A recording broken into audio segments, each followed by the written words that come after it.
Sister Imelda Poole, thank you so much for your time and for doing this interview. You're welcome.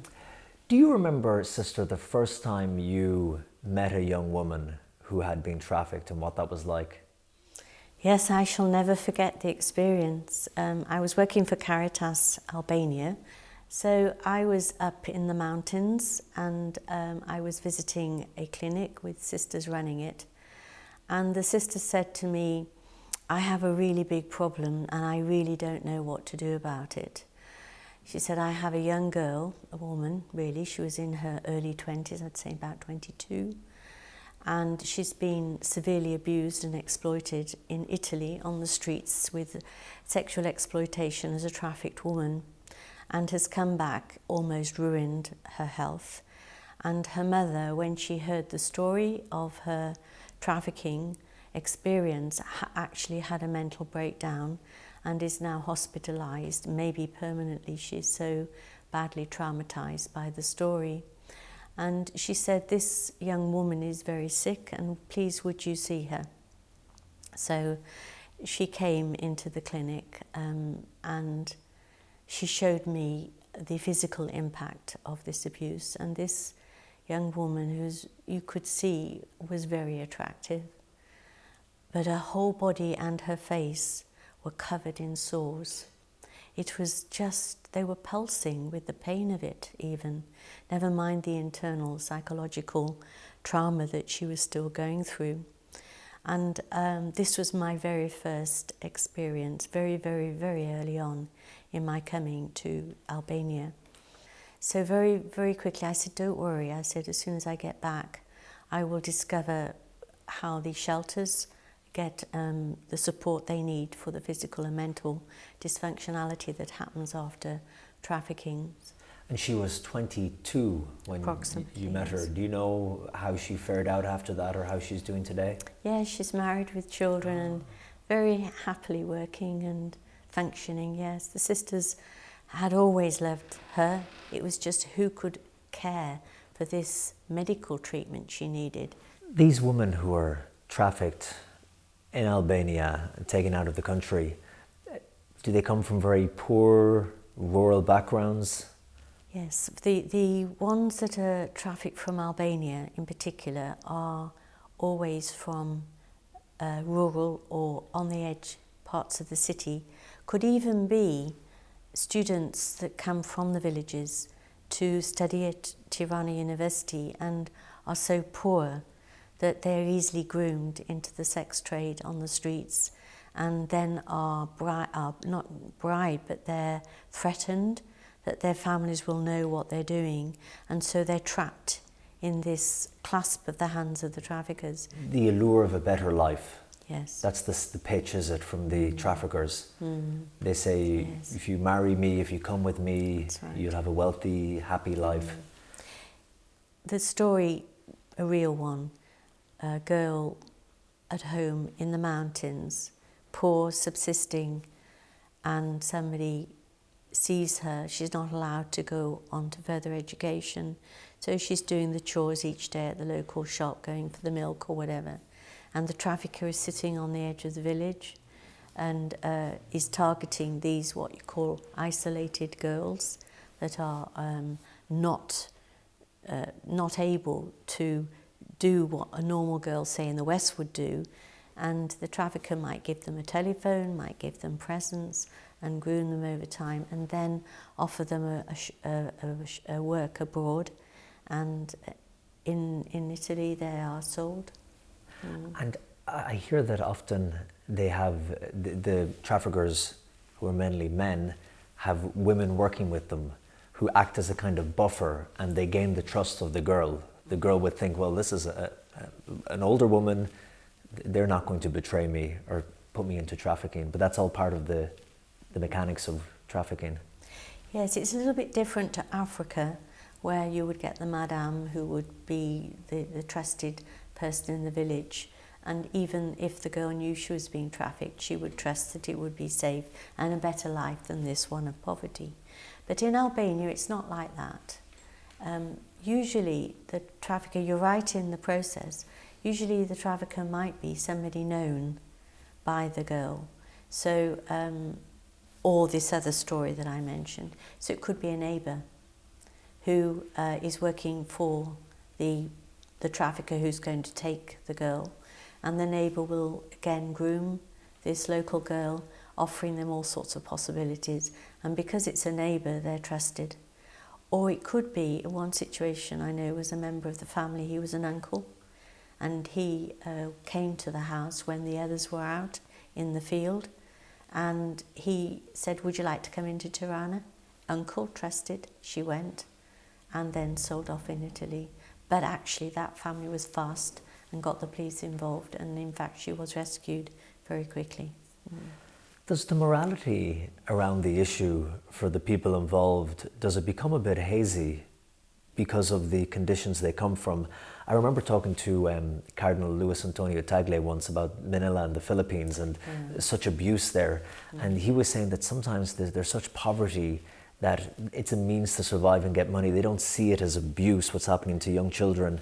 Is it the same in rural parts of Albania when you talk about uncles and neighbours getting girls into trafficking? Do they just see this as another way to make a living and make money? I think what Cardinal Tagliatelle was actually talking about was the situation where you might get, and you do, in COVID it's happened a lot, where families are desperate even to being hungry. And in that situation, say a situation where they can't pay the rent and they may be redeemed homeless, and the offer is of giving the daughter for sex for rent, maybe a situation, or some way the girl is involved in getting money back to the family through this plying of the trade of trafficking.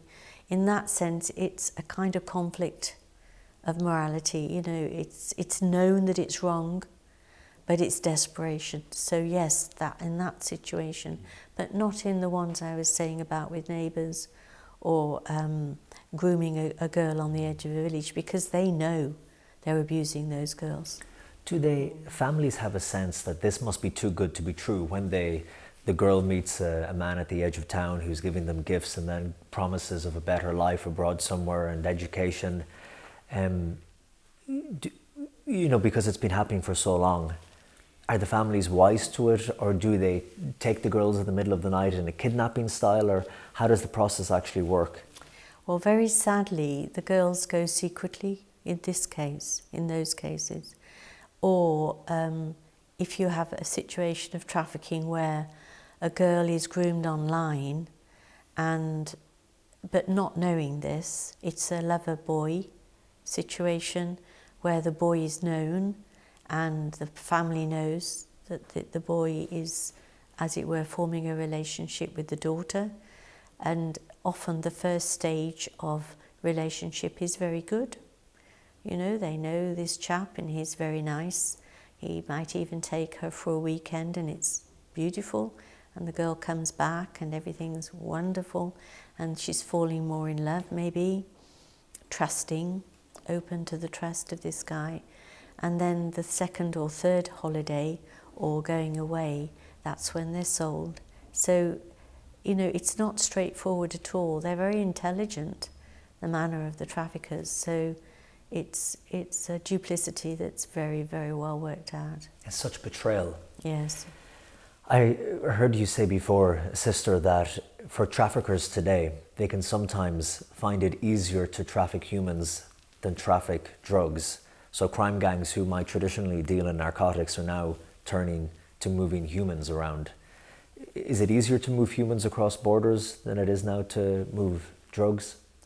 Well, if you take most European countries and the transnational crime legal enforcement groups, they are very aware of the methodologies of moving drugs around from border to border. So I know in Albania they're really sharp and they're catching them every day, and massive amounts of drugs are being found and massive amounts of money stashed in all sorts of ways in cars and baggage. So in that manner it's easier to get, it's more difficult to get caught with a human person than it is when you've got drugs. Also, it would be said that you get more money for a human person selling them off and plying the trade with a human being than with drugs. That's debatable, but that's certainly in the equation. I know that many drug dealers are doing both in my experience and knowledge of trafficked people. So they may be wooed over for a job in a small business, say in the UK or in other countries in Europe. They work with success, with a wage for a short time, and then they're actually bonded to that company because maybe they've brought them across and paid for their flight, and also they're being given a very good wage, so they don't want to go back to their poverty, and that leads then to them being used as drug mules. And is it easy to get them out of the country if they're over 18 and they have a passport, they've gained the trust of the trafficker, they can just leave like that? Yes, well, especially from Albania, because there's a Schengen visa, so they can go into Europe, and then from there it's, I don't know whether you realise this, but it's quite easy to get illegal passports and visas at certain borders, not all borders, but certain borders across Europe. And many it's of them, quite easy to get illegally into a country. And many of them arrive right here in Italy, where we are. Yes. And then when but that's not illegal, is it? Because it's the Schengen visas. Yeah, it's not illegal, of course. But the promise that was given to them of a good life in Italy or education, how quickly do they realise then that this... Oh, can be straight away.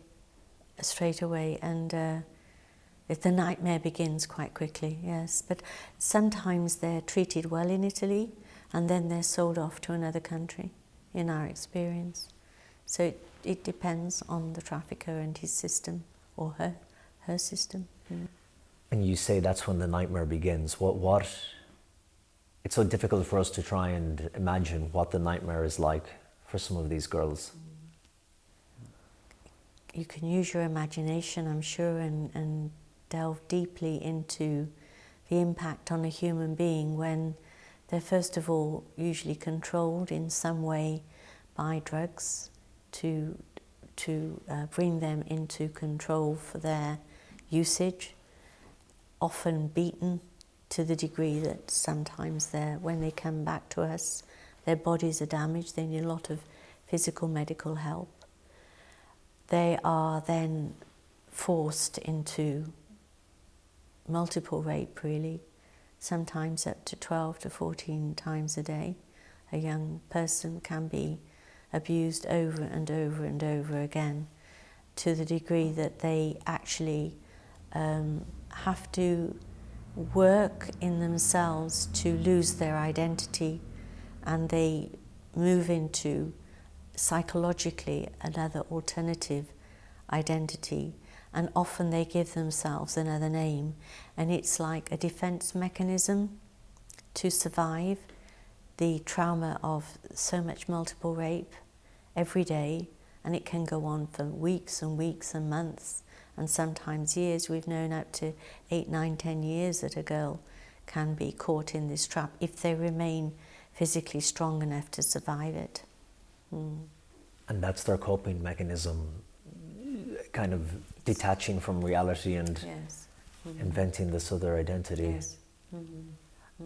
I've heard you say as well before, Sister, that the crisis of human trafficking has the physical element to it, which is getting them on boats and planes and moving them from one region to another. But there's also the virtual, digital side of this, which is increasing all the time with the dark, also called the deep web. How are those interconnected? Well, there's different levels of this, because I would say that pretty well 80% now of trafficked people begin with the internet in some form or other by, linking in with their supposed lover boy or their agency that's going to give them work abroad. It's done in a very normal manner, and the trust is there that the work is going to be on the other side of the border. So that's one normal way, but then... And if it has a website and a presence online, it has legitimacy as well. Yes, absolutely. I can remember a girl from the south of Albania contacting me and saying, I've been offered a job on a cruise ship, and do you think I should go? It seems very good, and this girl had been looking for work for ages. I actually phoned the head of the chief police in the Metropole in London and asked him could he check out this cruise boat. And you know, they were using traffic victims on their boat for absolutely illegal work. So, and he wrote back, and they were taken in. She was a trigger for justice and prosecution, that girl. And it was an amazing story. But if you go to the deep net, then you're into another sort of whole set of different criteria altogether, because that's when you're looking at cyber sex trafficking and all the pornographic usage of films online for pornography, and for the punters who want this to be able to buy it from the traffickers in the deep net. It's all about money at the end of the day, isn't it? It's all about money. And supply and demand. Absolutely, yes. And on the deep web, which has exploded in recent years, complicated, kind of muddy place, not governed by the laws that the surface web that we all know are governed by. Do you see younger girls being trafficked for use on the deep web? Well, the latest scenario during COVID has been a nightmarish experience for many of us working with the whole area of the cyber trafficking, because we had evidence that children as young as 2 to 12 were being bought online for the selling of scenes and pictures of rape of these little children, and they were being sold by families of intense, dire poverty in places like the Philippines. And they were then lots of traffickers in gangs working from Asia through to the West, and they were being ordered online with live streaming during COVID. People were sitting in offices listening and looking to what they had ordered in terms of sex porn, the rape of children as young as 2. And it was just amazing that even the law did not protect those children then. This was, a few months ago, but with a lot of campaigning, very fast, the EU put in temporary laws to safeguard these children, and the children were being rescued. It's amazing the way, like Interpol and all these came on board to track down what was going on. Not all were rescued, of course, but sisters in the Philippines are housing these children now and doing the rescue and reintegration and the incredibly caring work, which has to be done very little step by step, because you can imagine the trauma of these children, lost their families who trafficked them. They are in trauma, so can't go back to the families yet till there's reconciliation. So it's step by step, but the sisters are doing wonderful work, and organisations such as International Justice Mission are amazing, the way they've taken this up. The beautiful maternal face of the church. Yes, it's there. They're on the front lines. You've said that they are large, the trafficking gangs. They're intelligent. Who are they? Are they a certain type of person from a certain region? Who are these men? It's almost, I've met some traffickers in the prisons when I visited, and you could say there's layer upon layer upon layer of trafficking gangs, and you would not know them if you met them in the street. Just like you do not know when somebody sexually abused a child. You know, they could be the most wonderful people serving the church even, but they're not, sadly, deep down. They're damaged people who are really greedy for themselves, for their own satisfaction, or in the case of traffickers, they're totally greedy for the profit that they will gain, and it's pure money. So if you take the traffickers on the ground, like we've talked about, the neighbours, the guy who's sitting on the edge of the village, the student who may have been trafficked and now is a trafficker and sees the possibilities of money that way.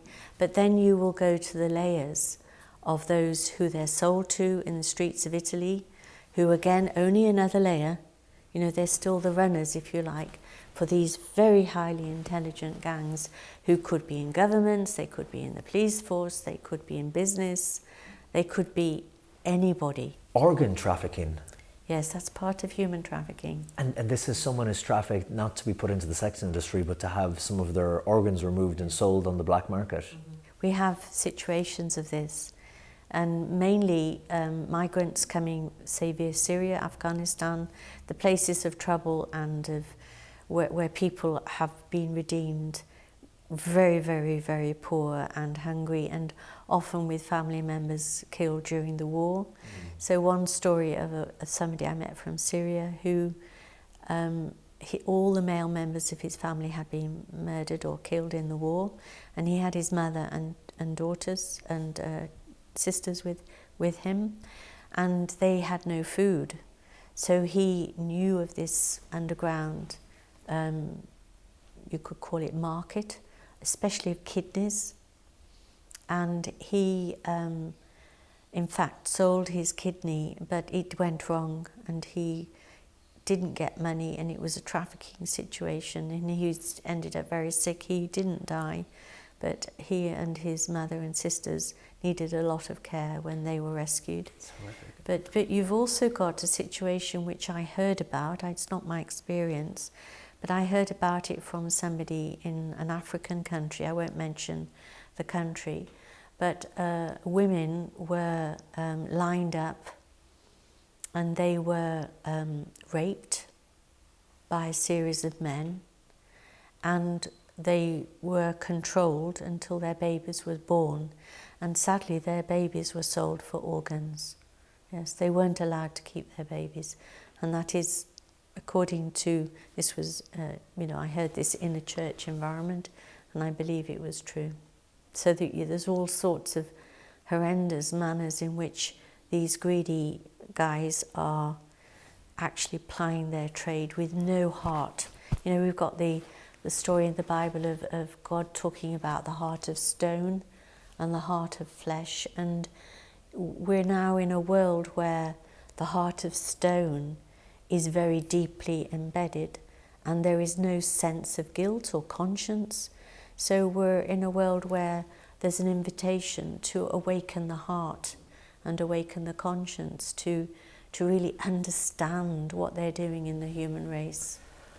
How does one get to that point? Because with people smuggling narcotics, you could say, okay, well, maybe they don't feel that guilty about it because it's a substance they're moving across a border. They don't see the end result of someone's life devastated and ravaged by drugs. But when they're moving the people and they're looking into these young girls' eyes, Yes. knowing what they're putting them into, how does a human being get to that point where they can be at peace with this, with doing this? Well, I think I actually watched an interview with one of our guys in Korcha prison who was a trafficker and had been trafficking girls for sex, and he was asked, how could you do this when you have girls of your own, you have children? And he looked with a kind of smile on his face and he said, well, everybody was doing it, why wouldn't I? I made the money I needed. And that was the answer. So there was, again, this kind of heart of stone.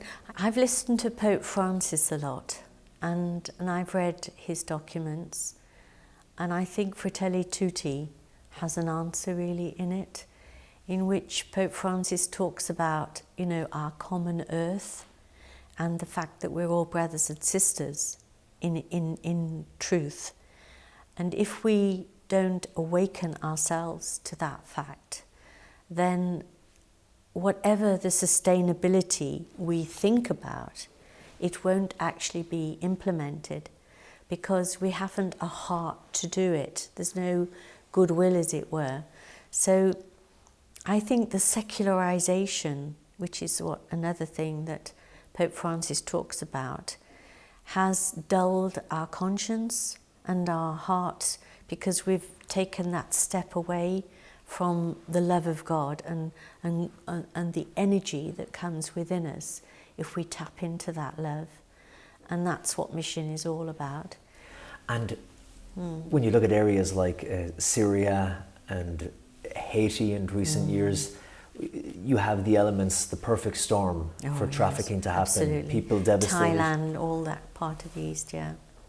And these are the ingredients that the traffickers need when they see vulnerability, Absolutely. desperation, Always. and they go in. Yes, where there's earthquakes, floods, and of course that's why it links with the need for care of our planet, because all of these are triggers from the warming of the planet.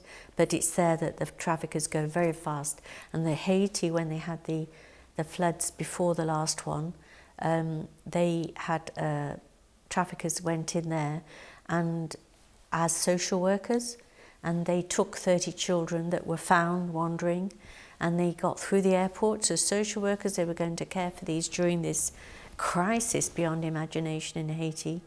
And through the fact that a clever, intelligent, positive person had taken the DNA of all the children in Haiti because of their vulnerability anyway, they were able to be tracked down, and they'd been taken to Colombia and sold to families wanting adoption. Yeah. But they were able to be... rescued. Rescued and reinstated with families. Yeah. Finally, Sister, you have been doing this incredible work on the front lines, mainly in Albania, for 16 years. Why do you do what you do? What gives you strength? Oh, the strength is from God, there's no doubt about that. There's an energy and a nudging in prayer that becomes more and more intense, you know. I can't explain it really, but my whole life is a love life that's very, very tangible. And I can only say that every day I sense, and I would almost weep with the love of it, really. The love that is experienced, and the energy and the peace and the joy, despite the pain and the sorrow. It's like a complete contradiction of life, that the pain and the joy can actually almost be one, and the energy never goes. Besides that, I would have to say that I could never do this alone. This is nothing about me. It's the grace of God and the gift of God, but it's also the giftedness of all those people in Albania that I work with, and that we energize each other in the mission. And my own community, my congregation, are amazingly supportive and loving and caring and kind. My family, you know, there's thousands of people actually in these networks that are doing their best at grassroots and then at other levels in advocacy and police law. There's good people in this world, very good people, who are charged with the glory of God and the desire for mission. And when you and the sisters work with the girls who you rescue from trafficking, we spoke about them losing their identity, their being, their soul almost. Do you see that light still there? Are they able to, in most cases, return to who they were, that person? Yes, I mean, I can't speak for everybody, but I can speak for the ones I know. And it takes those that are in what we call double trauma, because they've been traumatized over and over again, and it's gone very deep. They need a very special psychotherapy, and it can take quite a long time for them to come through to their own identity. And these are very specialized therapists that understand what these young people are going through. So eventually, and they need medical care. But yes, I see the light come back, and they do get married, and they do have children, and they are, do you know, many trafficked women, especially now, are advocating for those who have been trafficked. Well, Sister Imelda Poole, it has been a privilege getting to meet with you and speak with you. Me too with you. Oh, not at all. Continue the incredible work that you do. Thank you. And we wish you all the best, and our prayers are with you and all the sisters doing this work in Albania and all over the world. Thank you. We need your prayers, and I'm very, very, very honoured and privileged and also grateful for this massive opportunity. And we call on all of you listening to come on board and join us in the mission. You all have a role. Look and see and act. Thank you, Sister. Thank you.